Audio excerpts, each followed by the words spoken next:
tardes. Estamos en la penúltima sesión de los conversatorios sobre nuevas perspectivas para la investigación en área, hábitat residencial y territorio.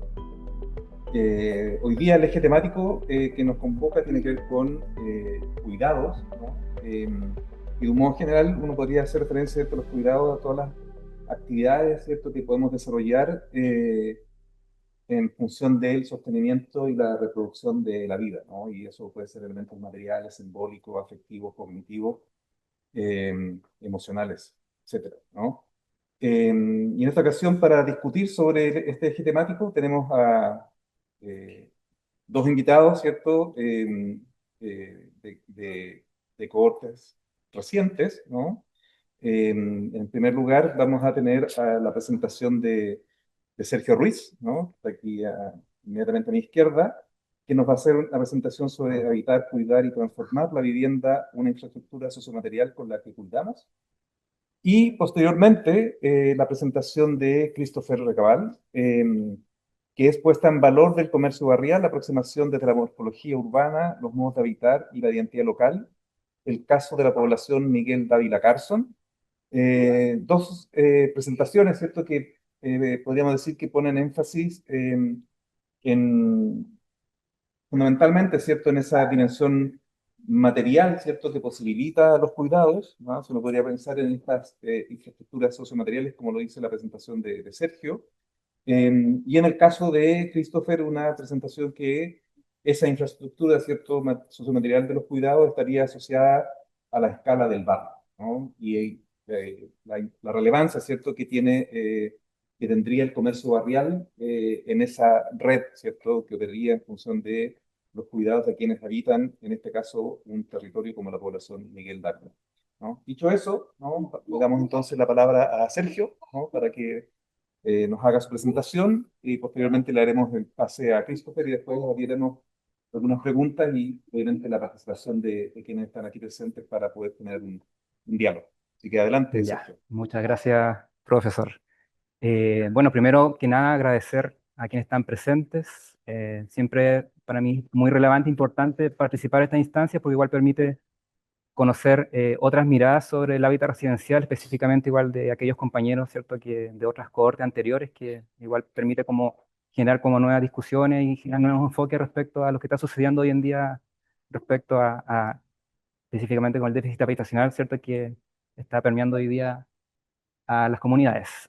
Bueno, mi tema de investigación, como bien decía Jorge, el nombre es habitar, cuidar y transformar la vivienda, ¿cierto? Una infraestructura sociomaterial con la que cuidamos. Una tesis que desarrollé durante el año 2024, ¿cierto? Bajo la tutela de Walter y Milán, ¿cierto?, que fue mi profesor guía. Bueno, ¿en qué contexto surge mi investigación? Bueno, yo esta tesis la desarrollé en la comuna de Frutillar, que es la comuna donde estuve trabajando durante 8 años como arquitecto y responsable técnico de la Oficina de la Vivienda, ¿cierto?, que es entidad patrocinante de la Municipalidad de Frutillar. Y durante el tiempo que desempeñé función en la municipalidad, me tocó conocer de cerca la realidad de muchas familias, ¿cierto?, que si bien mi trabajo tenía una componente de escritorio, ¿cierto?, de trabajar mucho temas de planimetría, especificaciones técnicas, formularios, un sinfín de procesos de coordinación y planificación, había una componente también de terreno, en la cual implicaba, ¿cierto?, aplicar ciertos diagnósticos o fiscalización de obras que se realizaban en las comunidades, y ahí me tocó conocer muchas necesidades de estas familias que muchas veces acudían a subsidios para resolver ciertos problemas habitacionales que tenían dentro de sus hogares. Y aquí fue donde, durante el transcurso de estas funciones, fue donde me fue surgiendo ciertas inquietudes, ciertos cuestionamientos respecto a te puedo decir como em, lo que pensaba, en este caso, lo que interpretaba, perdón, la política habitacional respecto a aquellas necesidades que tiene la familia. O sea, muchas familias muchas veces acudían, ¿cierto?, a un subsidio, en este caso para adquirir una vivienda, un subsidio para mejorar, habilitar cierto espacio de su vivienda, ampliar su vivienda, pero muchas veces yo me cuestionaba si realmente la motivación que llevaba a esas familias a ampliar una vivienda es realmente, por ejemplo, una falta de espacio, o por ejemplo, mejorar una vivienda es realmente lo que motiva a esa familia a mejorar su vivienda, es realmente, por ejemplo, mejorar estéticamente una vivienda, o hay una razón más detrás de eso. Y ahí fue donde a través de este magíster, ¿cierto? A través de las diversas clases, ¿cierto? Incluso conversaciones con los profesores, incluso con mis compañeros, surgió, ¿cierto? El concepto del cuidado, ¿cierto? Como movilizador, ¿cierto? Para aquellas familias, ¿cierto? Respecto a la relación que tienen con su vivienda.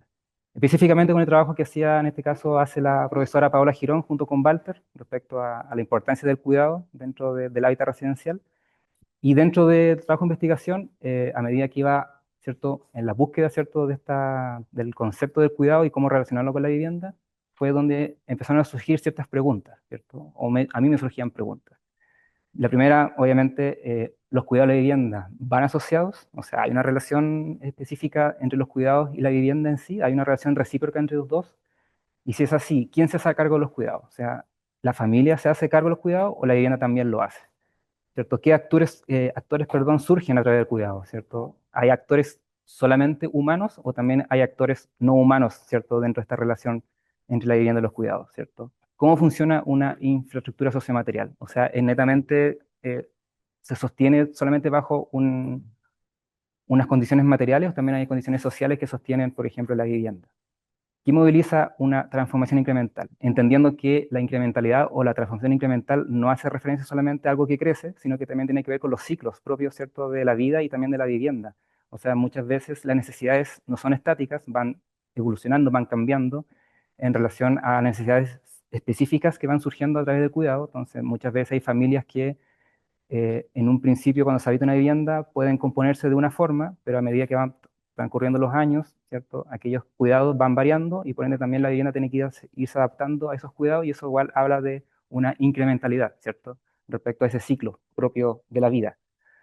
¿Y cuál es la relación entre la vivienda, ¿cierto? La familia y los cuidados? Y aquí es cuando surge, ¿cierto? Como mi pregunta de investigación, que fue la que de esta forma se basó mi tesis, mi trabajo en sí, que es de qué manera se relacionan los cuidados, ¿cierto? La transformación incremental y la infraestructura sociomaterial, ¿cierto? De la vivienda. Y aquí, ¿cierto? Surge una hipótesis, ¿cierto? Que es que la vivienda, ¿cierto? Influye en las relaciones de cuidados, al mismo tiempo que estas relaciones moldean y dan forma a las condiciones materiales de la vivienda, siendo este el principal movilizador, ¿cierto? Para la transformación incremental, donde la vivienda, ¿cierto?, cuida a la familia y la familia también cuida a la vivienda. O sea, hay una relación recíproca entre los dos, ¿cierto? Como que se pierde un poco esta línea como entre sujeto y sujeto, sino que ambos pasan a ser, se permean mutuamente.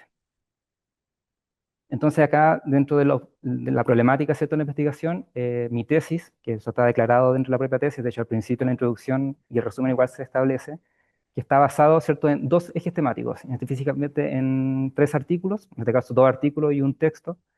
Por una parte, ¿cierto?, un texto que se publicó el 2019, ¿cierto?, de dos antropólogas australianas, que ellas instalaron como este concepto de la infraestructura del cuidado, ¿cierto?, de la vivienda. También trabajo, ¿cierto?, que realizó Paola junto con Walter durante el año pasado en Alto Hospicio, donde ellos estudiaron también la vivienda incremental, ¿cierto?, como una infraestructura de cuidado, específicamente con el sector, en este caso, de Alto Hospicio, ¿cierto?, respecto a aquellas transformaciones de los habitantes, que en este caso eran como de autogestión. Y también el esquemático de la cultura material, ¿cierto? Trabajo que está relacionado a la investigación de Daniel Miller, ¿cierto? Que en este caso el artículo en el cual, o en este caso el texto en el cual yo me basé, está la introducción que le hace al concepto de la materialidad, ¿cierto? Como estos marcos de acción, ¿cierto? Dentro de las condiciones materiales, cierta forma que producen, ¿cierto? La agencia de aquellos humanos no humanos, de esta forma dentro de nuestra relación propia con los materiales, ¿cierto? Entendiendo que nosotros no somos seres autopoéticos, como dice, por ejemplo, Donna Haraway, ¿cierto? Sino que necesitamos, ¿cierto?, la relación de nuestro entorno, ¿cierto?, para poder subsistir. Ay, no. Ay, sí. Entonces, claro, acá dentro como un resumen de esto del marco teórico, ¿cierto? Mi base, ¿cierto? Mi objetivo principal era estudiar, analizar, ¿cierto?, la transformación incremental de la vivienda. Y acá también todo eje temático, ¿cierto? Por una parte el eje temático de la infraestructura del cuidado, ¿cierto? Donde surgen, ¿cierto?, las prácticas, ¿cierto?, relaciones, éticas, afectos en torno al cuidado. Y por otra parte la cultura material, ¿cierto? Donde ya, ¿cierto?, aparecen conceptos como actantes, ¿cierto? Humano no humano, ¿cierto? Redes que se surgen dentro a raíz del cuidado. La agencia, ¿cierto? Tanto de aquellos sujetos y objetos que habitan dentro de una vivienda y también la relación que hay con la materialidad, ¿cierto? De cómo condiciona, ¿cierto?, materialmente. Y bueno, acá yo puse énfasis en este texto, que fue un texto mientras yo iba leyendo, mientras iba armando, ¿cierto?, en la investigación, que me hizo mucho eco, ¿cierto?, respecto a cómo funciona una vivienda como infraestructura y cómo se relaciona el cuidado, o sea, cómo el cuidado actúa dentro de, ¿cierto?, de las relaciones de cuidado entre la vivienda. En este caso, dentro del mismo texto de Miller, que él se basa mucho en la, ¿cierto?, en la línea de investigación de Latour, ¿cierto?, que Latour es conocido por la teoría del actor red, junto con Gill, y él hace, si bien dentro de su texto él no habla específicamente del cuidado, ni siquiera de la vivienda, ni siquiera de la infraestructura, sino que él habla netamente como de las redes, él expone, que lo voy a leer textualmente, dice, lo que interesa a menudo pueden no ser las entidades en sí mismas, humanas u otras, sino más bien la red de agentes y las relaciones entre ellos. El primer motor de una acción se convierte en un conjunto de prácticas distribuidas, anidadas, cuya suma es posible que agregue, pero solo si respetamos el rol mediador de todos los actantes movilizados en la serie. La gente no vuela, ni lo hace un bombardero B-52, pero la Fuerza Aérea Norteamericana sí lo hace. Entonces, claro, acá lo que dice Latour básicamente es que dentro de la acción de volar, la gente no lo hace, o sea, las personas, la azafata, un piloto, no lo hacen. En este caso, un avión que es material tampoco lo hace, o sea, tampoco lo hace su componente, ni las alas, ni los motores, ni las ruedas, sino que es el momento en que todos estos actantes, humanos, no humanos, se sintonizan dentro de una red, es cuando se posibilita la acción de volar. Y ahí es cuando aparece, por ejemplo, acá, como dice Latour, la Fuerza Aérea Norteamericana, o sea, la Fuerza Aérea es la que vuela, no lo hace la gente, ni tampoco lo hacen los aviones por sí solos. Entonces, uno cuando pasa este mismo concepto, ¿cierto? En el ámbito de la vivienda, de los cuidados, uno igual cabría preguntarse, ¿qué es lo que cuida dentro de la vivienda? ¿Lo hace la familia, por ejemplo? ¿Los padres, los hijos, los abuelos? ¿Cuidan ellos por sí solos? No. ¿Lo hace la vivienda también por sí sola? Tampoco. O sea, al momento que todos esos actantes, ¿cierto?, entran dentro de una red, es cuando se posibilita, ¿cierto?, la acción de cuidar. Es cuando realmente se produce como esta relación recíproca entre ambos, entre estos actantes, ¿cierto?, y posibilitan, ¿cierto?, la acción del cuidado, ¿cierto? Bueno, y dentro de mi investigación yo trabajé dos casos en específico. Básicamente fueron dos casos que escogí porque tenía una relación, como mencionaba, dentro de estos 8 años que trabajé, fue una relación bastante cercana con estas familias, ¿cierto?, que me permitió conocerlas de muchos años. Entonces eran viviendas y casos que ya conocía con bastante... un entendimiento bastante amplio respecto a lo que ocurría dentro de sus viviendas, ya que igual habían postulado varios subsidios, entonces ya los conocía de bastante tiempo. Y la primera casa es la casa de Mariam, ¿cierto? Y la otra casa es la casa de Belisaria. Aquí voy a ser bien, eh, voy a sintetizar bastante porque los casos están muy bien detallados dentro de mi tesis, porque obviamente tiene como un relato, porque yo ocupé ciertas técnicas etnográficas, si bien dentro de mi disciplina fue un trabajo bastante arduo porque no estamos, por lo menos dentro de la disciplina de arquitectura, no estamos como acostumbrados a este tipo de técnicas, prácticamente porque los arquitectos tendemos como a ver los problemas dentro de un diseño arquitectónico, acá ya implica como ya interiorizarse dentro de la vivienda y comprender otro tipo de variables. Sí me permitió, ¿cierto?, poder como detallar, ¿cierto?, darle como cierta voz a la vivienda a través de cierto recorrido que se daba junto con las personas, donde se podía, ¿cierto?, visualizar y reconocer aquellas posibilidades y también ciertos obstáculos que entrega la propia vivienda en relación a los cuidados que se entregaban dentro del hogar. Y acá, bueno, igual ocupé ciertas herramientas igual proyectuales, ¿cierto?, para poder como, de esta forma, mostrar, ¿cierto?, cómo funciona, ¿cierto?, el rol de los distintos recintos dentro de la vivienda, cómo se van como comportando, cómo se van relacionando entre ellos. Y en el caso de Mariam, bueno, ella muy resumidamente, ella es una adulta mayor que vive junto con su hijo que tiene discapacidad, es un hijo que tiene una discapacidad que lo hace ser no autovalente, o sea, requiere cuidados permanentes. Marianne tiene problemas de movilidad, ya tiene 64 años, se le dificulta mucho movilizarse y ella vive en una vivienda que pertenece a sus padres, una vivienda que en un principio ella se crió junto con sus hermanos y al momento que sus padres fallecieron, sus padres el mismo terreno lo subdividieron y entregaron, ¿cierto?, esta tenencia de terreno a sus demás hijos, quienes construyeron dentro de la misma vivienda y se genera toda una red, ¿cierto?, respecto en torno a los cuidados dentro de familiares junto con, obviamente, con las personas que habitan la vivienda original.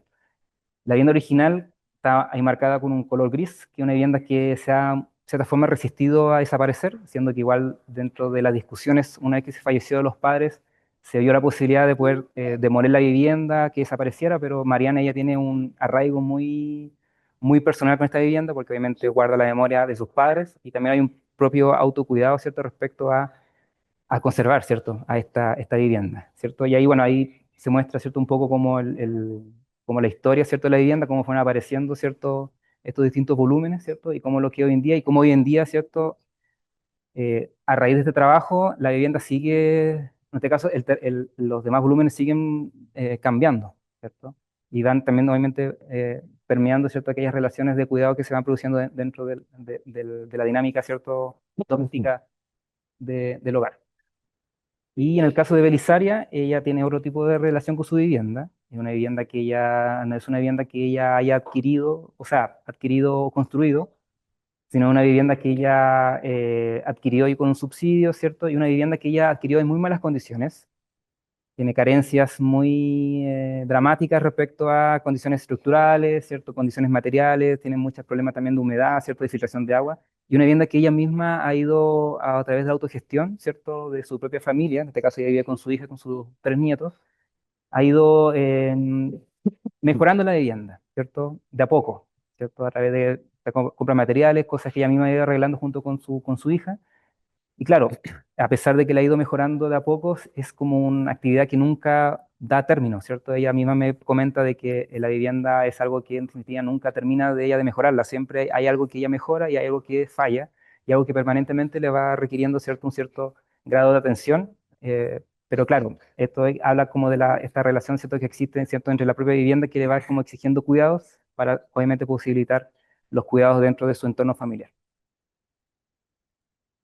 Bueno, y más o menos como para terminar, ¿cierto? Uno que puede sacar como de reflexión, ¿cierto? Respecto, como en este caso, en mi caso propio, ¿cierto? Respecto a la tesis que desarrollé dentro del magíster, ¿cierto? En primero, que ya creo que ya lo comenté, ¿cierto? Un poco, ¿cierto? Al cuestionar, ¿cierto? Un poco el rol específicamente, ¿cierto? De la disciplina de la arquitectura, ¿cierto? Que tendemos con muchas veces a tener como esta mirada como superadora, ¿cierto? Respecto al creer, ¿cierto? Cómo cierta forma habitan las personas, o en este caso los habitantes, y muchas veces tendemos como a cometer ciertos errores, ¿cierto?, a la interpretación, ¿cierto?, de las formas de habitar. Entonces igual es como un poco, a través de la herramienta que entrega este magíster, es un poco igual cuestionar, ¿cierto?, ¿cierto?, esta sapiencia respecto como a nuestro rol de aparentes expertos. Entonces por eso la importancia, ¿cierto?, de saber reconocer, ¿cierto?, el saber, ¿cierto?, las prácticas, ¿cierto?, y las experiencias de los propios habitantes y también del propio espacio, ¿cierto?, que habitamos. Porque muchas veces el espacio, si bien puede tener ciertas condiciones materiales que son permanentes en el tiempo, las necesidades van cambiando, o sea, la forma de habitar va cambiando, un espacio puede ocuparse de cierta forma en un momento determinado, pero en de años más puede tener otro tipo de uso, pueden ocurrir muchas cosas y es igual importante poder como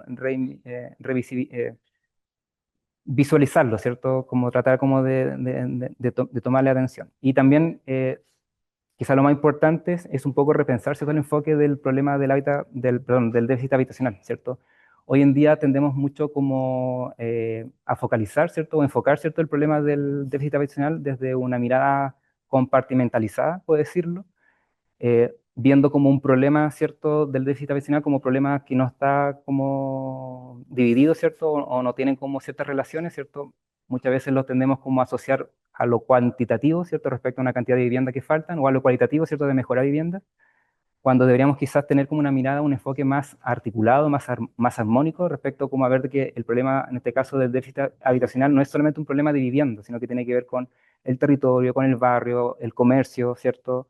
El medio ambiente, la educación, ¿cierto? El trabajo, la cultura. O sea, hay un sinfín de elementos, ¿cierto?, que conforman ese problema y hay que visualizar, ¿cierto?, buscar soluciones respecto a darle como un entendimiento a estas dimensiones que se van, ¿cierto?, que tenemos que prestarle atención. Eso. Bien, muchas gracias.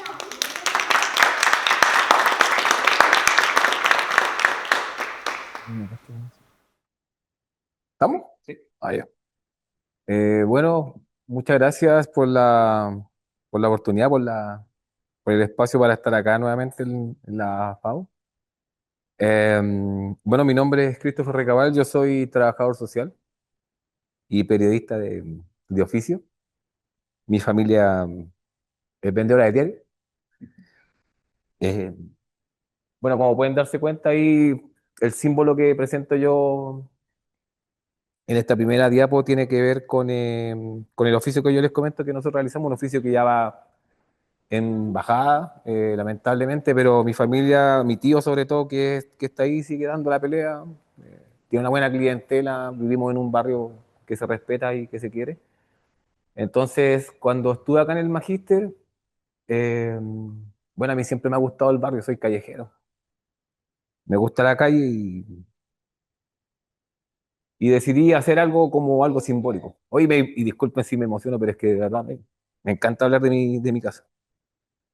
Y bueno, tenía la opción de hacer una tesis y bueno, primero tuve un profe y después cambié y me encontré con el profe Larena y optamos por hacer una AFE.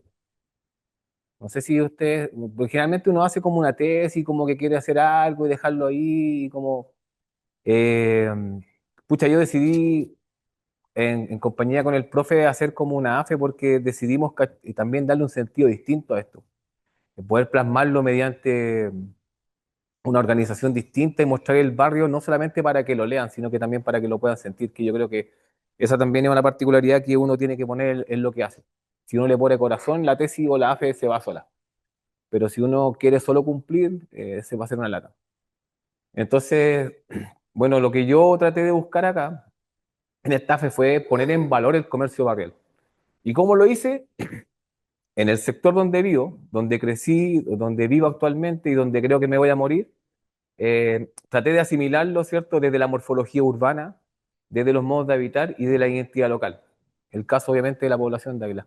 Para mí igual fue también chistoso y raro, porque tuve que aprender términos de arquitectura, tuve que asociarme, bueno, era el único, yo creo que social de ahí del corte, más el Claudio, que era como publicista, pero tuve que aprender ahí, y ahí tengo a mi compañera también, la Bianca, que justo éramos compañeros también del Quiero Mi Barrio, así que tuve que meterle ahí mano, aprender cosas nuevas. Bueno, ¿en qué contexto surge mi investigación? ¿Cierto? ¿Y qué motiva tu tema de la AFE? Como se los comentaba derechamente, me motiva el barrio. Me motiva la calle, me motiva mi gente, las situaciones. Por ejemplo, la primera situación o la primera fotografía que está ahí son un grupo de amigos que se toman habitualmente la vereda, sacan sus chelas y ven los partidos. Ver los partidos, comparten, a veces sacan una parrilla. Entonces, hay cuestiones que tiene mi barrio, que son las particularidades que a mí me hacen, por un lado, sentirme orgulloso y por otro lado también querer mostrárselas a otros, porque es importante que los barrios no pierdan su cualidad. Y la segunda foto, bueno, mi mamá, mi tía, el negocio que no, bueno, un amigo que es parte de la familia y parte del entorno de nosotros. Estas dos fotografías, si bien muestran situaciones distintas, muestran una cuestión que es como súper, que une, que tiene que ver con la cualidad del barrio, con esta cuestión de que tú vas y más allá de la situación hay amistad, hay cariño, hay respeto, cosas que probablemente la nueva forma de vivir no la está respetando o no la está prolongando. Bueno, ¿en qué contexto, cierto? Siguiendo como lo mismo, yo aquí me fui como respondiendo a las preguntas que me mandaron y en realidad dije, pucha, para entender o cuál era la problemática que yo quería resolver, ¿cierto? Lo primero que quería hacer era como de qué manera el barrio podía transformarse, ¿cierto? En algo, en un sustento para la vida cotidiana. De qué manera el barrio y el comercio que existe podían convivir. Y de qué manera esto, decía, o para mí, trataba de adelantarme, decía, si no está uno de estos dos ejes, capaz que no sea lo mismo. Entonces, ¿cierto? Eh, Parto tomando una cita de una página de comercio que dice derechamente que el comercio de barrio juega un rol fundamental, no solo porque contribuye al paisaje cultural de los territorios, sino que también porque fortalece las relaciones sociales, bueno, de la comunidad, ¿cierto? De los habitantes de un espacio común y de quienes establecen relaciones cercanas con una cierta como complicidad, una confianza. Como podíamos ver en las imágenes anteriores, existía eso. Y si podemos ver esta imagen, nos damos cuenta. Yo estuve ahí harto rato mirando esa foto antes de sacarla, o sea, el lugar. Y esa bicicleta habrá estado 8 minutos. Lamentablemente, en algunos contextos que vivimos sería imposible dejar una bici afuera, sin amarrar. Ese tipo de confianzas, ese tipo de situaciones son las que yo quiero destacar como en esta AFE. Bueno, más que la pregunta de investigación, lo que yo cité en esta AFE fue un objetivo general, que tenía que hacerlo. Entonces, ¿cierto? Me empecé a dar vuelta y dije, ya, tengo tres conceptos y tengo un concepto central, ¿cómo lo hago para que esto le dé vuelta y no se me pierda ninguno ni se me arranque ninguno?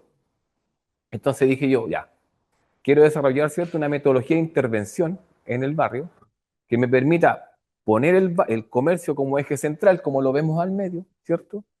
Pero con estos tres pilares que yo identifiqué, que tenían que ver con la morfología urbana y algunos subpilares, ¿cierto? Como el espacio público, los hitos barriales.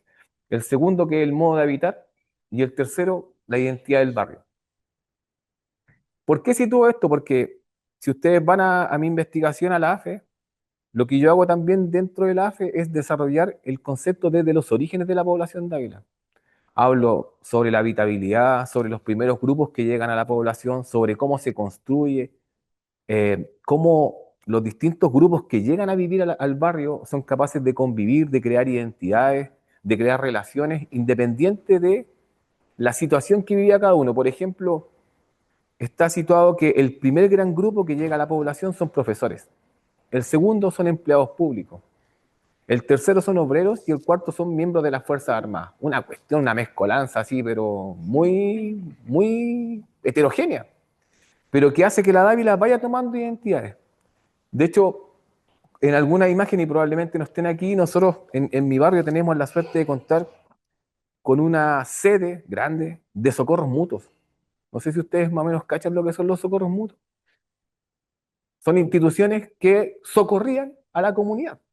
Y son antiguas. Esa sociedad de socorros mutuos en mi población está del año 63, y si no un poquito antes. Y hasta el día de hoy socorre a la gente. Es un lugar que se presta como con una módica suma para que la comunidad pueda organizar cosas.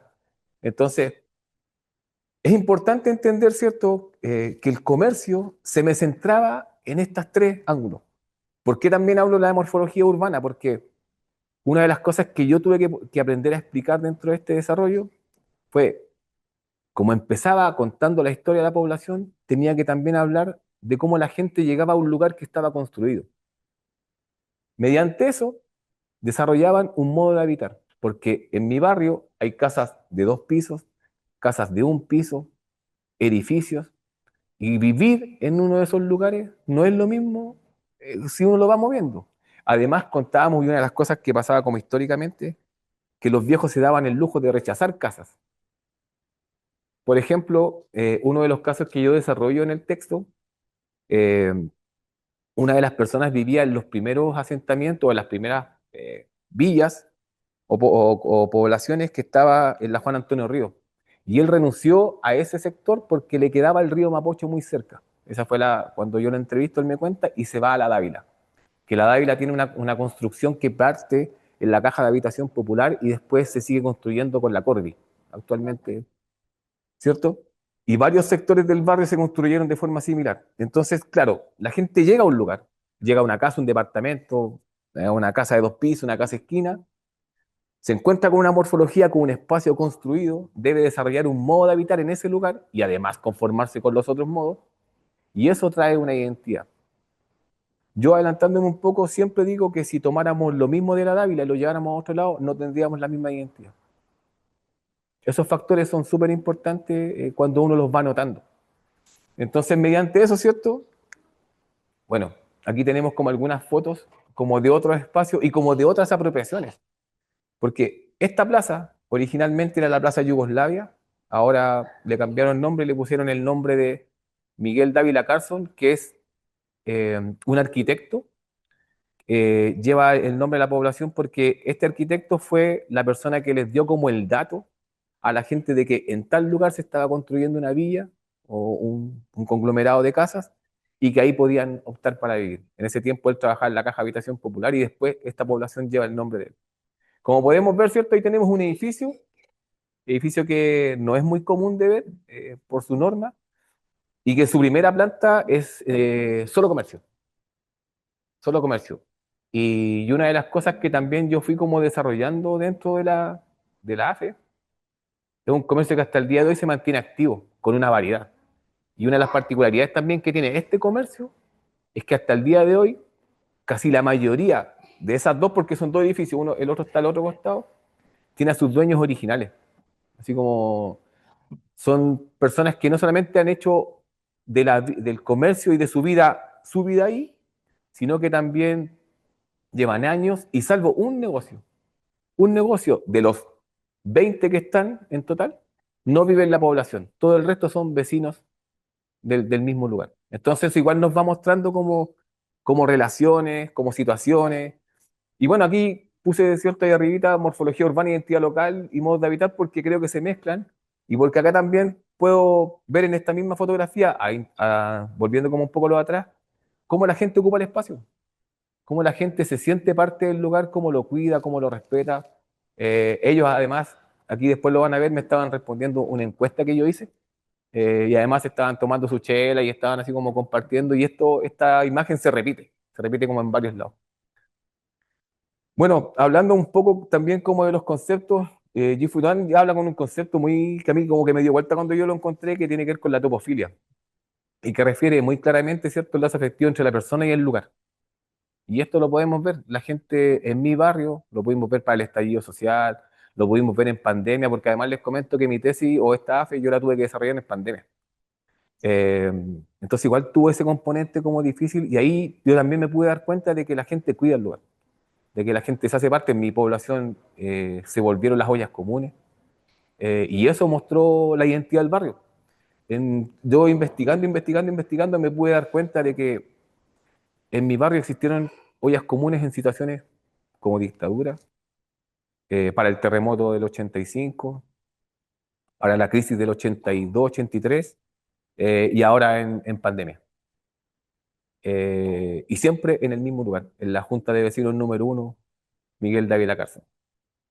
Bueno, también puse una cita de una autora que igual me ayudó harto. Creo que me moví como entre varios autores, pero entre Giglia, Jan Gell, la Jane Jacob, como que por ahí me di vuelta. Como que ahí estaba todo lo que necesitaba. Bueno, y también Giglia ahí habla claramente del analizar la relación entre sujetos y lugares. Es importante cuando uno se mete en el barrio, es importante no solo ver las acciones, sino que también cachar por qué ocurren algunas acciones. Bueno, desarrollar, ¿cierto?, la reflexión, bueno, ¿bajo qué marco teórico me moví? Bueno, claramente me moví bajo un marco conceptual histórico, donde se plantea la vivienda mucho más allá de un concepto material en un lugar que nace y que debía crecer, como les comentaba yo esto de la historia de la población. O sea, la gente no solamente llegó a vivir a un lugar, sino que también llegó a darle identidad, llegó a hacerlo parte, llegó a querer el lugar, ¿cierto? Y es una población que hoy tiene 76 años de vida. ¿Mm? Tomé también una cita aquí del profe la nena Tapia y Lange, que fueron justamente los tres profes que me entrevistaron cuando yo postulé al magíster. Y nunca se me va a olvidar que el profe Tapia me dijo, usted no sabe inglés. Cuando me entrevistó, porque uno llena una ficha y ahí coloca si sabe idioma y yo le puse que no, porque hablaba español, no. No, me dijo, pero es que vamos a tener un problema porque aquí muchos textos son en inglés. Y, y me unen dos cuestiones con Tapia, porque Tapia vive como en el barrio donde vivo yo y siempre me lo encuentro en la feria. Y, y yo le dije, bueno, si tengo que leer tres textos para entender un paper, lo voy a hacer. Y hasta el día de hoy no hablo inglés. No hablo inglés, creo que es una deuda personal, hay gente que no nace para el idioma, ¿no? Yo creo que yo soy de los que no nací para el idioma. Pero sí puedo decir con gracia y con orgullo que terminé el magíster. Y no creo que me haya ido mal. Y entendí y aprendí caleta, quise caleta a mis compañeros. Como les comentaba, lo hicimos en pandemia, entonces igual tuvo un componente distinto. No nos vimos hasta el tiempo después con algunos. Y bueno, la cita que yo tomé, ¿cierto?, tiene que ver como con el concepto de barrio. Porque como les comentaba, me gusta el barrio. El barrio siempre ha sido tradicionalmente concebido desde el urbanismo como la unidad territorial dotada con ciertas características propias. Donde yo vivo hay varios barrios simbólicos y varios barrios que tienen identidades propias. La Victoria, La Caro, Los Maitenes, Santa Adriana, La Dávila, barrio. Cerca de nosotros está el barrio, la población San Miguel, que es donde está el famoso Museo a Cielo Abierto. Entonces tenemos lugares, si bien comunitarios o comunes, tenemos identidades distintas. Entre estas, ¿cierto?, se destaca nuevamente la conformación de una fisonomía y una morfología distintiva. Tenemos la conjunción de unas actividades prioritarias, ¿cierto? Y por último, el establecimiento de relaciones sociales significativas entre los habitantes y el territorio que ocupan. Bueno, para hacer algunas cositas dentro de mi AFE, porque tenía que sustentarla. Y dije, ¿qué técnica utilizaste y qué aprendiste de ella? Bueno, la investigativa, la participativa y la comunitaria. Y aquí hay una cosa que siempre yo me recuerdo del profe, eh, que me gustó que él, cuando él me lo dijo, como que me hizo más clic, fue, uno podría pensar que por ser parte del barrio a veces te va a costar menos hacerlo. Y probablemente me costó mucho menos hacerlo porque yo hacía hartas cosas mientras andaba, por ejemplo, entregando el diario o cobrando. Incluso comentábamos con la profe Rebeca que yo estaba en las clases y salía a entregar el diario con un audífono, con el celular apagado, pero escuchando la clase, y opinaba también pedaleando. ¿Cachai? Entonces, para sustentar lo que yo creía, y de una encuesta así muy, muy básica que yo le preguntaba a la gente si para ellos el comercio de barrio era significativo. Y de 100 personas que encuesté, 96 personas me contestaron que sí. Y 4 me dijeron que no les parecía tanto. Y en distintos grupos y en distinta gente. Y toda esta gente que me compraba el diario. Entonces aprovechaba ese mismo para pedirle. Y en el segundo, yo hice la identificación del comercio más antiguo del barrio investigando. Y llegué a 5 opciones. Que era la farmacia, que es el lugar más antiguo, el kiosco de diario de mi familia, que es el único kiosco de diario que queda, la Feria Libre, la Panadería La Moderna y el kiosco del Carlito, que son 5 negocios. Y estas personas también me respondieron, y el kiosco de nosotros salió el segundo más como valorado. ¿Ya? Entonces, no solamente se reafirmaba que el comercio de barrio era importante en mi barrio, sino que también la gente consideraba a estos negocios como parte de su vida. La población, como les comentaba, tiene 76 años y la farmacia tiene 70 años y ha tenido 2 dueños en su vida. Los dueños actuales llevan 57 años y ellos son los únicos que no viven en el barrio. Todo el resto somos vecinos de la Dávila. Y aquí, bueno, tengo un par de amigos, el negro Ale y la Caro ahí contestándome la encuesta. Así que, porque tenía que sustentar también lo que decíamos, si no, no era que se me ocurrió a mí, no. Bueno, ¿qué nuevas miradas, ciertas tensiones o preguntas emergieron? Bueno, la diferencia, siempre yo digo, la diferencia entre los barrios, las comunidades y las necesidades comunitarias. ¿Y cómo tu investigación propone desplazar o cuestionar? Bueno, la importancia del comercio local. Aquí, esta es una costumbre que hasta el día de hoy se mantiene. Uno va a los negocios y esa cuestión de la fila en pandemia quedó establecida. La gente no se achoclona. Esta es una foto, bueno, aquí se nota que estamos con mascarilla, eh, pero esta fue una foto que a mí me hizo notar que la Dávila tenía como esa esencia, o sea, el respeto estaba, la organización estaba, eh, y estos negocios se mantienen ahí. Ustedes pueden ver ese letrero, debe ser, no sé, 50 años atrás, y se mezcla como con el Sauri, con la antena Entel, entonces como, y vehículos estacionados en plata banda, y como todo así, pero el comercio sigue siendo un eje importante.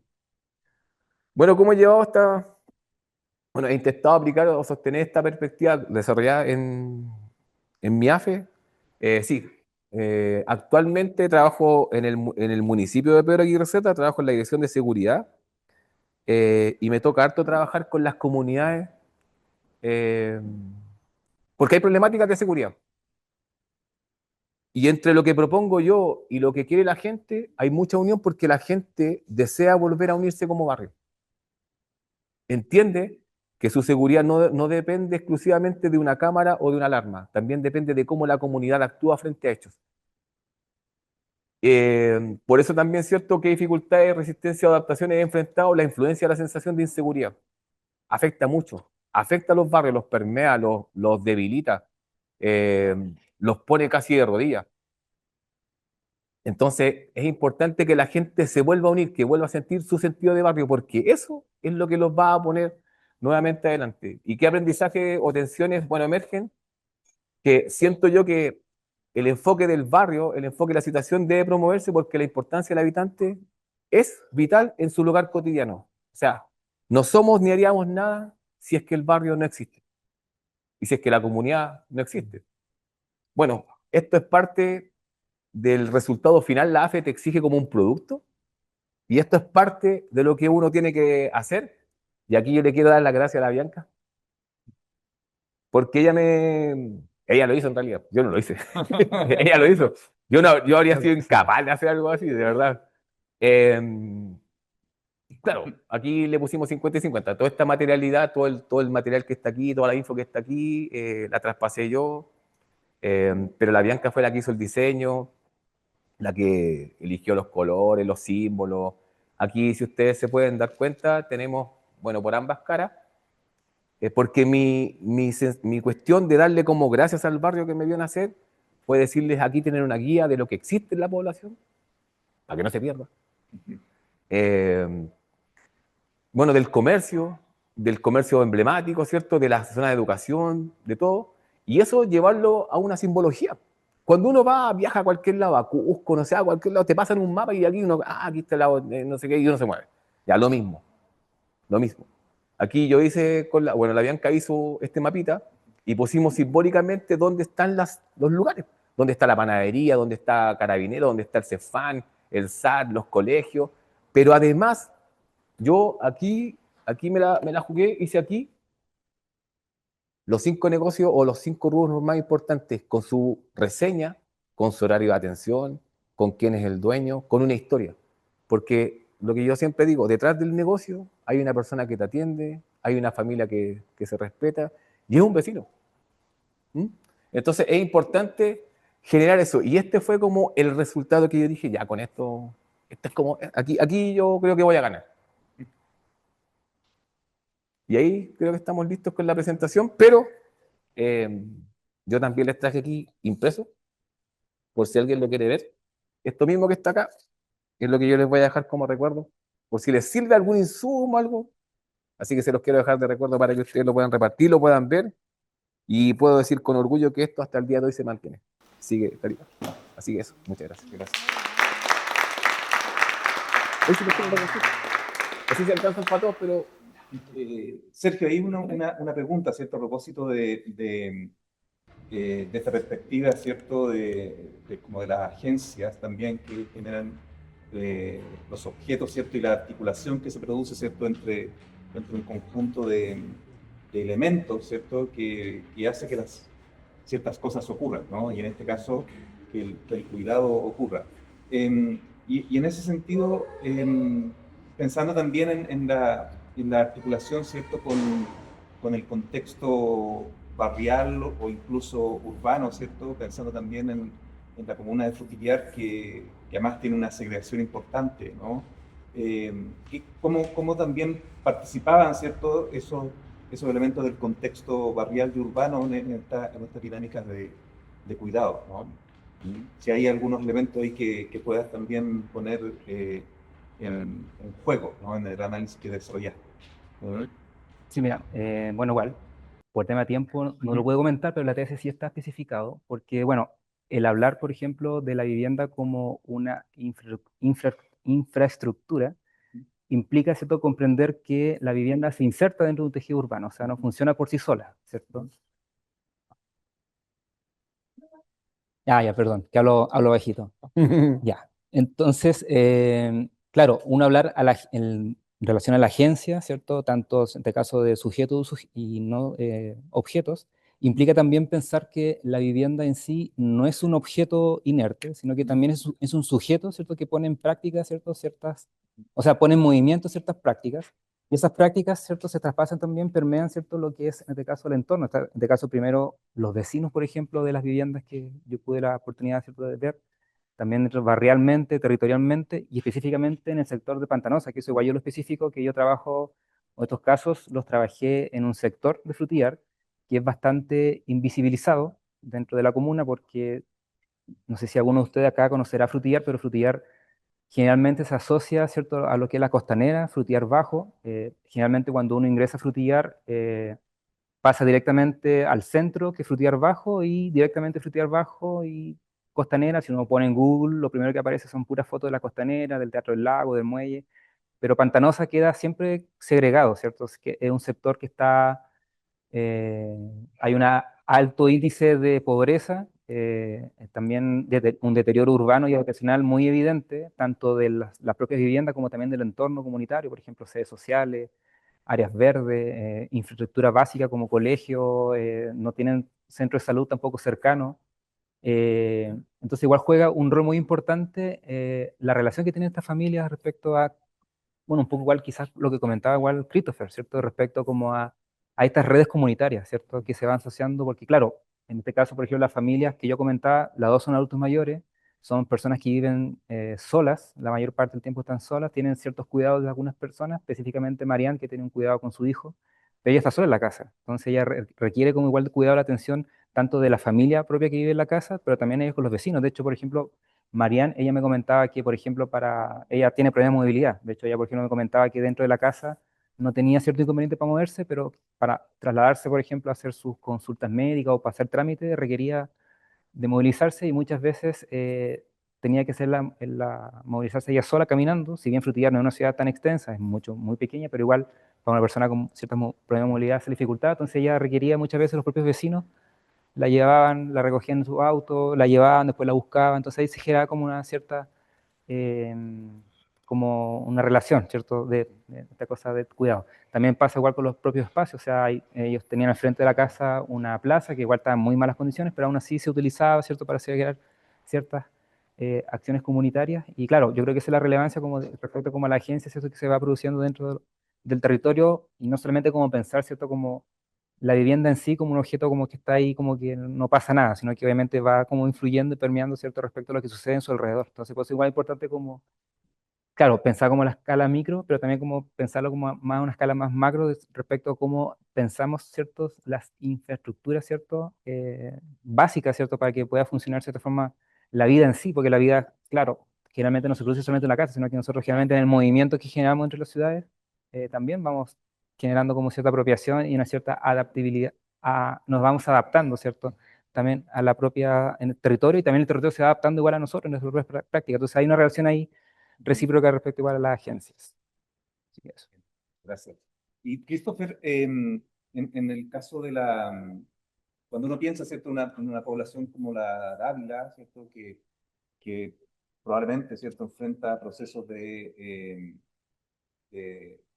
deterioro, ¿cierto?, producto básicamente de la data, ¿cierto?, de la población, ¿no? Pero, eh, pero tú ahí señalas, ¿cierto?, que hay probablemente un conjunto de prácticas, ¿cierto?, que existen en el barrio, eh, eh, que podríamos decir que también están asociadas a una cierta protección, ¿cierto? Eh, y en ese sentido, cuando uno piensa, ¿cierto?, en un barrio, ¿no? Y cuando uno piensa en un barrio de esa naturaleza, habitualmente uno piensa, o sea, desde la política pública, ¿cierto? Se piensa que son barrios que hay que intervenir, ¿cierto? Que hay que transformar, que hay que modernizar. Eh, pero pareciera ser que en la Ávila eso no ha ocurrido, ¿no? Pero sigue habiendo, ¿cierto? Una alta participación, ¿cierto? Lo que tú nos cuentas, sigue habiendo un alto nivel de identificación, ¿cierto? De los vecinos con el barrio, y por lo tanto hay ciertas formas, podríamos decir, de cuidado, de protección que surgen desde la propia comunidad, ¿no? Y en ese sentido, hoy día que tú estás en la municipalidad, ¿no? ¿Ah? ¿Cómo se produce también esa relación entre algunas entidades, ¿cierto?, que buscan intervenir, transformar, ¿cierto? Siempre la idea es como esto hay que hermosearlo, modernizarlo, ¿cierto? ¿Cómo es esa relación, ¿cierto? Hoy día cuando tú estás de algún modo en esa modalidad, ¿cierto? De ser un habitante, pero a su vez en una entidad que eventualmente busca intervenir en este territorio. ¿Mm? Sí, igual es complicado porque, por ejemplo, en el lugar donde yo trabajo específicamente, que es la Dirección de Seguridad, es una dirección, claro, que en el contexto que uno ve, bombardeado todo el día en la tele, con portonazos y no sé qué, un montón de cuestiones. Por ejemplo, a la gente se le pierde la mirada de la Dirección de Seguridad. Eh, se le pierde como te decía, la dirección o lo que hace una dirección de seguridad o lo que puede hacer. Entonces muchas veces uno tiene que aplicar como otros recursos. Así como, señora, no somos carabineros, pero ya podemos trabajar esto para que no se pierda, por ejemplo, ya para que disminuya no sé, pues, la sensación, o para que aumente la sensación de seguridad. O de repente la cosa como más notoria, por ejemplo, cuando hablamos de mejoramiento o transformación de espacios públicos, es como, puta, saquen ese árbol, porque no sé qué, me tapa el poste, y yo digo, pero si mejor en vez de sacarlo, lo podamos. Ya, no, si mejor podemos. Entonces, siento que a veces mi labor es como también como querendón del barrio. Yo no quiero que el barrio se modifique, sí necesitamos cambio. O sea, es obvio, esta plaza, por ejemplo, la plaza central de la Dávila, ha sufrido como 3 transformaciones. Si bien se han achicado, por ejemplo, sus espacios verdes, se mantienen. No. El escenario, por ejemplo, estuvo la idea de poder transformarlo en algo que se mantuviera el escenario, y no, pues la gente no dejó, sino que, o sea, lo que se modificó, por ejemplo, fueron las escalinatas, pero el escenario en sí, la estructura y el volumen se mantuvo. Eh, por ejemplo, hubo un espacio que se perdió, que fue una cancha, pero se transformó en un persa. Y ese persa es lo que yo también en mi AFE muestro como último punto, que el persa se construyó donde está el eje comercial de la población, que es la calle de Kenchi con la calle del Güey, donde está el centro, donde está la menudencia del comercio. O sea, no solamente está mi kiosco, pero ahí está la base del comercio. Entonces, una de las cosas que también conversábamos con usted, ¿sabes? Era, a lo mejor existe un imán comercial ahí, que el persa, porque el persa se pudo hacer en cualquier lugar. Eh, la feria navideña se hace en ese espacio, entonces como, bueno, algo hay ahí que no permite que ese espacio, por más que sea un tierral en algunas partes del año, el persa que se creó, que el persa Claudio Salinas, eh, los personajes que lo administran, hicieron techos, le pusieron cemento, la MUNI les cooperó con de estos torres, unas luces que son así como circulares, se puso más luminaria en el lugar, se trabaja un poco más, ellos mismos no permiten que, por ejemplo, que en un momento empiezan a aparecer como rucos, ellos mismos han ido como a, a sacarlos de ahí. Entonces, claro, uno ahí va viendo como cosas de cuidado en el mismo espacio. Ahora, igual hay otros lugares de la Dávila que lamentablemente van al debe, se van como perdiendo, se van transformando, pero siento que es más del 50+1 que la Dávila se trata de mantener. Y ahí yo creo que también pasa porque la organización es vital. O sea, la Dávila, la Junta de Vecinos, si bien las juntas de vecinos no traen o atraen tanta gente, está.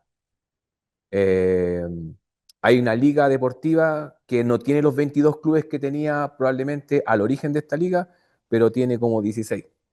Y juegan en distintos horarios. El espacio que había, que era de tierra, se transformó en un estadio ahora, de pasto sintético, con camarines ya más modernos, luces, que hace que también el espacio se ocupe. Había otro pedazo que era un peladero, lo transformaron en un skatepark, o sea, y un skatepark que ha organizado campeonatos. Entonces, hay cuestiones que yo creo que hacen no, en este caso yo hablo de la Dávila, pero también hace que otros espacios o que la comuna en sí no pierda la identidad. Nosotros por mucho tiempo fuimos el patio trasero de San Miguel y hace 35 somos Pedro Aguirre Cerda y creo que no ha cambiado mucho la identidad. Como le decía, localmente creo que el vecino de la Dávila hace lo mismo que hace el vecino de la Victoria, lo mismo que hace el vecino de Lovalle Sur, que es tratar de que el barrio no se, como dicen por ahí, como esta cuestión no se crea ni se transforma, solo se va como modificando, ¿no? Así, pero se trata de no perderse. Hay situaciones que arrancan a cualquiera, balacera, los fuegos artificiales, pero yo creo que al terminar el día la gente igual dice, no, me gusta vivir en la Dávila. Bien, bien, gracias. ¿Preguntas? Les invito ahí a Pues, poner el aprieto a nuestro invitado. ¿Ah? me pregunta Panky. Sepa hablar. Sí, no tener abierto como felicitarlos ambos. Es muy interesante, algunos han estado en el proceso. Es bonito, ¿no? Ha sido emocionante ver cuando pasan 10 millones en el estrés de estudiantes, ¿no? Como que siempre expresan la incertidumbre, a veces uno les dice, oye, pero uno está viviendo, ¿cierto? Depende de donde uno vive. Quería preguntarle solamente, justo eso, ¿no? Hoy que ya no son estudiantes, ¿cómo ven ese paso? ¿Qué es lo que hubieran querido potenciar en ese proceso de cara hoy día a lo que están haciendo? Es como además su trabajo tiene un impacto igual, más allá de... No. Yo como estudiante lo pasé bien. Lo pasé bien, traté de... Puta, es que yo entré a estudiar tarde. O sea, entré a estudiar tarde de mi carrera. Yo entré a los 35 a estudiar. Entonces me pilla en otra parada como de la vida. No digo así que, ay, que madure, ¿no? Eh, pero lo pasé bien, lo que eché de menos fue el terreno, o sea, estar en clase, porque como nos tocó en pandemia, estábamos todos jodidos. Así que ahí a puro Zoom nomás en la casa. Y bueno, sí, no, en la casa y en la calle, en la casa el viernes y el viernes en el negocio, o sea, el sábado en el negocio. También me tocó estar en varias clases con mi hija ahí, que tenía que estar con ella. Eh, pero bien, y además me sirvió, yo creo que una de las cosas que yo sentí que le di al magíster fue como mostrar como, bueno, estaba entre puro arquitecto, y entonces era como mostrar eh, que uno puede de repente como chasconear la academia. Como que yo creo que también me mostró a mí que uno puede hacer más cosas. Yo no me imaginé nunca estando ni en la Chile ni en un magíster. Así, ¿no?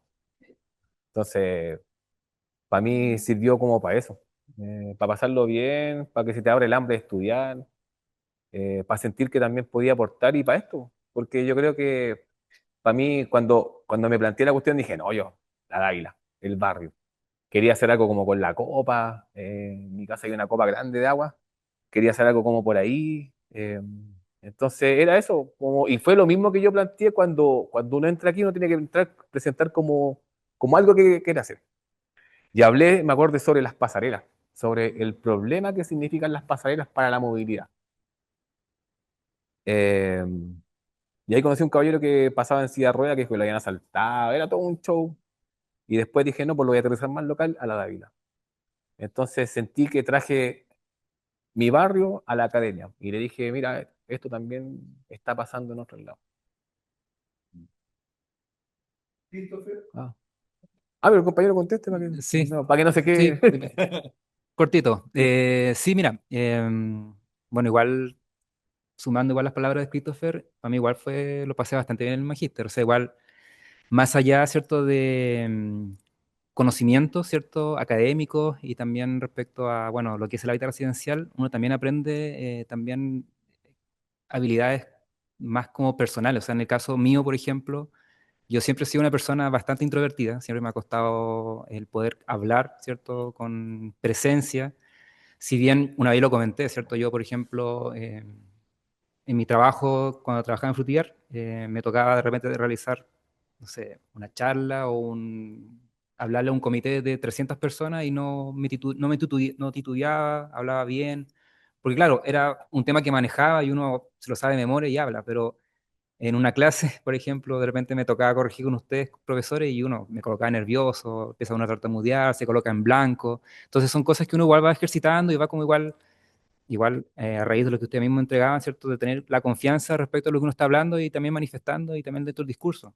Yo recuerdo igual, el tema, por ejemplo, que estoy hablando, el tema de los cuidados, en un principio yo tenía otro tema que era con campamento, después pasé por un tema de habitar el contexto de solidaridad, después pasé con allegamiento y también dentro de las propias correcciones con ustedes como profesores también uno va puliendo igual, como esa forma igual de pensar, porque igual obviamente perder un poco el miedo también como buscar como otro enfoque. Entonces, igual yo, por lo menos hoy en día, si bien ya no trabajo en Frutillar, estoy en búsqueda de trabajo, pero me ha permitido el magíster tener otro tipo de mirada, ¿cierto? Igual la forma igual de poner como establecer cierto discurso o hablar con otros profesionales de otras disciplinas, tener una mirada mucho más madura, ¿cierto? Lo que uno tiene antes de tomar magíster. Yo tenía como una formación comentada de pregrado de arquitecto y uno tiende como a tener como una visión muy como de su disciplina.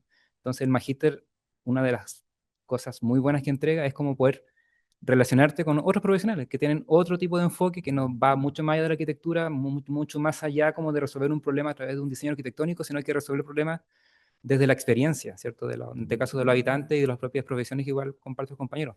Hoy en día, después que terminé el magíster, tengo una muy buena amistad con Laura, con Dayenú, con Víctor, con mis otros compañeros magíster, con los cuales nos conversamos mutuamente, vamos compartiendo mucho más allá del magíster. Entonces igual yo rescato mucho eso del magíster, que bueno, igual tuvimos la oportunidad nosotros quizás no haber tomado el magíster en el caso de Christopher, quizá en pandemia, quizá igual nosotros igual nos ayudó el tema de presencial, pero aún así igual, bueno, yo era de región, tenía que viajar algunas veces, otras veces tomar la clase online, yo estaba viviendo en ese tiempo en Frutillar, pero aún así hubo esa conexión y afortunadamente todavía mantenemos esa conexión y es algo que yo rescato mucho y agradezco igual al magíster. Y también, bueno, igual con los profesores, igual que todavía tenemos igual contacto, hablamos, participamos en esta instancia, estuve presente igual la semana pasada en la Universidad del INVI, entonces igual es algo que igual siempre voy a como agradecer y voy a rescatar siempre. Gracias. Sí, felicitarlos a ambos y preguntar lo siguiente. ¿Cuál es la devolución del trabajo realizado en un futuro próximo? Si tienen contemplado nuevas acciones, líneas de acción para continuar el estudio, ampliarlo. Por ejemplo, la guía territorial tuya, que me parece fantástica. ¿Cómo la estás pensando? ¿En un futuro Cercotec, por ejemplo, para la población larga de la Uruguay, para el colega, arquitecto, estando lejos, cómo lo visualiza ese momento de oportunidad una vez lanzado? Bueno, en la AFE, yo no sé si en la tesis pasa eso, pero en la AFE te preguntan si a dónde uno lo plantea que lo puede hacer. Yo no sé si en la tesis, a mí me salió que sí. Yo lo planteo, lo tomé como para hacer esta cuestión de barrios comerciales de la Cercotec, barrios patrimoniales, así como. Ahí como que lo planteé porque. Y ahí está lo que dice el profe. Cómo le metemos mano a algo, cómo lo modernizamos, pero sin que se pierda la identidad. Y a veces pasa, y pasa en muchos lugares. Yo, por ejemplo, tengo como esta cuestión mirada del barrio Victoria. ¿Victoria? ¿Dónde venden cuero? ¿Victoria? Ahí metieron mano. Pero, puta, los viejos estaban re enojados pues, porque le habían quitado los pavimentos de hace no sé cuántos años, les pusieron unas bancas que nunca pidieron, pero el barrio se veía más bonito. Entonces llega un barrio de cuero, de viejos, de artesanos, que se pierde, es como ese lado del barrio Italia donde están estos que arreglan muebles, y que es como una pelea entre la modernidad y el oficio.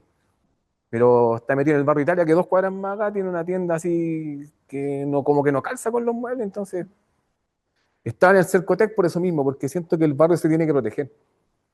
Y la otra mirada que yo tenía era la del Somos Barrio, que justamente me tocó trabajar ¿sabes? Somos Barrio, del Quiero Mi Barrio, que me tocó trabajar, fui compañero de la Bianca,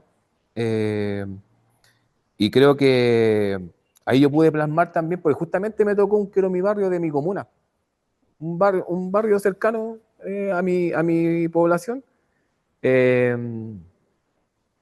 y ahí yo también lo planteo para usarlo ahí, porque los Quiero Mi Barrio tienen que trabajar con la restitución del tejido social. Y en el desarrollo que yo hacía en mi AFE, es como el comercio es importante o sea, si tú me preguntáis a mí en el resultado yo digo que el comercio de barrio es un eje que sustenta la vida cotidiana. Concretamente, yo te digo que si en mi barrio el comercio desaparece, la Dávila se va a la cresta. Ahí se nos pierde todo. Ahí se nos pierden 75 años de vida. Y yo creo que eso es lo que ha hecho que en la foto que yo tengo ahí, que sale este edificio grandote, que es donde está como el centro del comercio, porque la Dávila tiene unos centros comerciales, pero el centro, si un negocio se llega a ir que no pasa, al otro día hay otro negocio. Y otra de las cualidades que llega, que ha pasado con un par de negocios, es que, por ejemplo, la masandería que es de la señora Ana, antes fue la masandería del Lucas, como que el rubro, solo cambió la persona. Y el único local que vino a romper todo es un sushi. Todo el resto se mantiene. Ahí está la botillería El Padrino, que ha cambiado de dueño, pero que sigue siendo la botillería El Chanta, la macendería, la Moderna, las carnicerías siguen siendo las mismas carnicerías. La farmacia, así que tú entras y tiene una pesa, así como que hay que meter una moneda a 100, un reloj que dice mejorar. O sea, han cuidado los detalles, los mismos comerciantes lo han cuidado. Entonces, eso obviamente evoca sentido, evoca como que no, pues tenemos que cuidar esto. O sea, si para mí, si han sido capaces de cuidar detalles como esta cuestión que dice mejorar, que te toma la temperatura, tú lo miras así y funciona más encima, entonces tú decís, puta, el resto lo tenemos que cuidar nosotros. Mira, y en el caso mío, mira, claro, por ejemplo, yo me quedo con algo que en su momento cuando me tocó presentar el borrador de la tesis, Paola, que fue parte de la comisión, ella me hizo un comentario que desafortunadamente por tema de tiempo no pude abarcarlo o quizás darle como más énfasis a la tesis, pero ella me preguntaba dentro de los comentarios cómo se relaciona el trabajo que yo estaba realizando sobre la vivienda como una infraestructura con el Sistema Nacional de Inversiones. Que fue una pregunta que en su momento igual me descolocó un poco porque el Sistema Nacional de Inversiones, ¿cierto? Implica, ¿cierto? La inversión dentro de infraestructura de salud, educación, comercio, ¿cierto? En fin, pero la vivienda va por otra línea de acción, en este caso a través del Ministerio de Vivienda, ¿cierto? Hoy en día, ¿cierto? Yo le sigo dando vuelta a esa pregunta, de hecho como que sigo como en la búsqueda como de quizá cómo responderla, porque yo sé que dentro del rol de ella como presidenta del, en este caso del Consejo Nacional de Territorio, es parte de la discusión, ¿cierto? Que ella plantea dentro de la comisión. Y claro, porque hoy en día, que yo lo comentaba, ¿cierto? El Ministerio de Vivienda, si bien tiene ciertos lineamientos, ciertos programas, ¿cierto? Que buscan, ¿cierto? Resolver un problema de la vivienda, sigue siendo muy enfocado en lo cuantitativo y lo cualitativo, ¿cierto? Dejando fuera, ¿cierto? Otros aspectos que no es solamente una falta de vivienda o el mejorar una vivienda. Si bien hoy día, ¿cierto? Existe la ley, la 21450, ¿cierto? Que el plan de emergencia habitacional, la gestión de suelo, ¿cierto? Que busca como rehabilitar, ¿cierto? Y recuperar, ¿cierto? La gestión, ¿cierto? Del Estado respecto al territorio. Sigue habiendo como hay algo que falta, ¿cierto? Sigue habiendo como una desigualdad respecto a los territorios que de esta forma se estamos formando. O sea, en mi trabajo en Frutillar lo evidencié, o sea, si bien hay programas, ¿cierto?, que buscan, ¿cierto?, mejorar las condiciones de calidad de vida de las familias, finalmente se transforman en un checklist, ¿no? O sea, ir cumpliendo. De hecho, si bien me tocó a mí trabajar con trabajadores sociales, ¿cierto? Hay un plan de acompañamiento social donde se integra la familia, se busca la participación. Finalmente, todo esto, esta actividad, estos informes, al pasar, por ejemplo, al ministerio, en este caso Serviu, la Seremía, incluso la propia subsecretaría, al final se pasa un informe que lo pasan por debajo, te hacen cumplir y listo. O sea, siguiente proyecto. Entonces, como que falta como hay es difícil, o sea, es un desafío también porque parte de la estructura funciona así, o sea, si uno ve el organigrama, funciona así, cada uno de nosotros, en este caso, como entidad patrocinante, el Serviu, el Seremía, la subsecretaría, tienen un rol definido respecto a cómo funciona, pero yo creo que falta ahí como un tema, como un diálogo o quizás como algún tipo de discusión que se genere dentro. Yo por eso creo que es relevante el enfoque de la vida residencial, porque si bien uno por sí solo no va a cambiar, ¿cierto? Algo que ya viene ya trabajándose de una cierta forma hace mucho tiempo, pero sí puede uno llegar como y instalar como una mirada distinta, ¿cierto? O plantear una discusión respecto a cosas que están sucediendo, o sea, de qué manera impactan aquellos proyectos que se van desarrollando, no tanto arquitectónicamente, sino también dentro de las comunidades, ¿cierto? Si realmente genera como fortalecimiento o si realmente genera una participación. Entonces, pues a mí es como relevante la pregunta que me realizó Paola respecto al Sistema Nacional de Inversiones, porque igual eso juega, ¿cierto? Como respecto a cómo se va como interconectando todo, ¿cierto? Respecto a la vivienda. Eso. Context. Muy bien, estamos en la hora, ¿no? Estamos en el lugar donde colegas de la biblioteca, ¿cierto? Tienen que regresar a su casa, ¿no? Hablando de cuidados. Hablando de cuidados, ¿no? Entonces les agradecemos a Sergio y a Christopher por sus presentaciones, por por las preguntas también, ¿cierto? Y los aportes también que fueron surgiendo en ese intercambio. Y les dejamos invitados, ¿cierto?, para el 7 de noviembre, que tenemos nuestra sesión final, donde vamos a tener a Laura Arangues y a Fernando Huesquinir, por la moderación de la profesora Rebeca Silva, ¿cierto?, en la actividad de cierre de estos conversatorios, ¿no? Así que muchas gracias por venir, ¿no?